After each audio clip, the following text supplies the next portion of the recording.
Hello viewers, এই যে দেখুন আমার পেয়ারা গাছ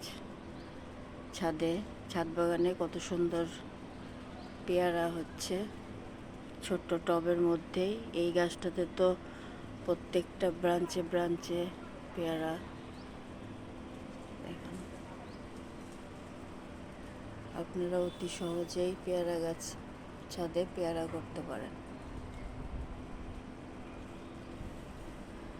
আমি এখানে মাটিতে 50% বাগানের মাটি, 30% গোবর সার, 20% কোকোপিট মিশিয়ে মাটি তৈরি করেছিলাম। সেই মাটিতেই গাছ রোপণ করেছি এবং সপ্তাহে সপ্তাহে খোল ভেজানোর জল, এক সপ্তাহে খোল ভেজানোর জল, এক সপ্তাহে সবজি পচা জল দিয়ে যাচ্ছি। তাতে এত পেয়ারা এসেছে। যে আর একটা গাছ আছে আমার, এটাতে কুড়ি এসেছিল, ঝরে গেছে, আবার নতুন ব্রাঞ্চ ছাড়ছে।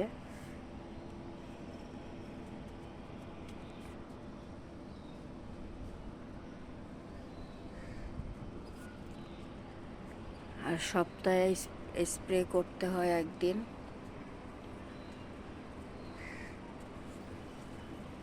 আমি পিঁপড়ে পোকামাকড়ের জন্য হলুদের গুঁড়ো স্প্রে করি।